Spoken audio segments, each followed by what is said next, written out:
नमस्कार, आप देख रहे हैं संस्कृति टीवी। आज यानी कि 9 मार्च के दिन सनातन धर्म के अनुसार विजयदशमी मनाई जाएगी। फाल्गुन मास के कृष्ण पक्ष की एकादशी तिथि को विजय एकादशी कहा जाता है। यूँ तो हर महीने में 2 एकादशी पड़ती हैं और हर एकादशी के दिन पूजा पाठ और व्रत करना जातक के लिए अत्यंत लाभकारी है। अगर जातक को कोई मन वांछित फल पाना हो तो उसे विजय एकादशी का व्रत अवश्य रखना चाहिए। विजय एकादशी का दिन भगवान विष्णु को समर्पित है और उनकी ही कृपा से जो भी व्यक्ति आज के दिन व्रत रखता है उसे अपने कार्य में सफलता मिलती है। आज के दिन सिर्फ व्रत ही नहीं बल्कि विजया एकादशी व्रत कथा सुनना भी अत्यंत आवश्यक है। तो आइए आज हम आपको सुनाते हैं विजयदशमी की व्रत कथा।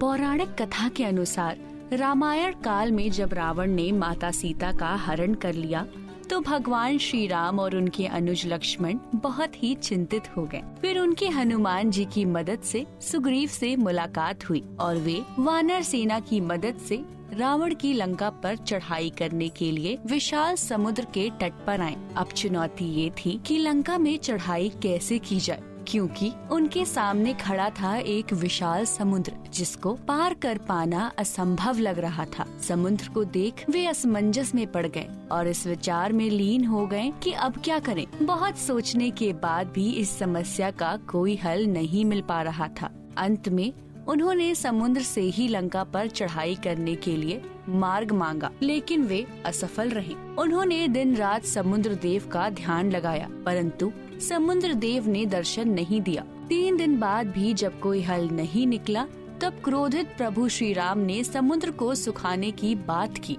ये सुनकर समुद्र देव घबरा गए और वे दर्शन देने के लिए मजबूर हो गए। समुद्र देव ने प्रभु श्री राम से आग्रह किया और कहा कि ऐसा करने से पूरी दुनिया में अस्थिरता आ जाएगी, इसलिए ऐसा कुछ भी ना करे जिससे धरती के जीवों को कष्ट पहुँचे। कोई हल नहीं मिलने पे श्री राम ने ऋषि मुनियों से इसका उपाय पूछा। तब उन्होंने श्री राम को अपनी वानर सेना के साथ विजया एकादशी का व्रत करने का उपाय बताया। ऋषि मुनियों ने बताया कि किसी भी शुभ कार्य की सिद्धि के लिए व्रत करने का विधान है। ऋषि मुनियों की बात सुनकर भगवान राम ने फाल्गुन मास की कृष्ण पक्ष की एकादशी तिथि को वानर सेना के साथ विजया एकादशी व्रत किया और विधि विधान से पूजा की।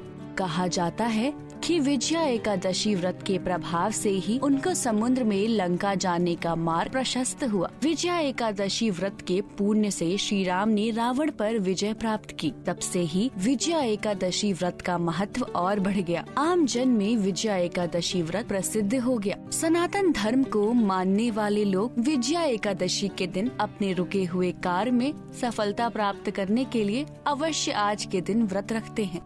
अगर आप भी आज के दिन इस व्रत को रखने वाले हैं तो विजया एकादशी व्रत कथा को जरूर सुने और ऐसे ही सनातन धर्म से जुड़ी हुई वीडियोस देखने के लिए बने रहें हमारे साथ संस्कृति टीवी पर और देखते रहें हमारा चैनल संस्कृति टीवी। नमस्कार।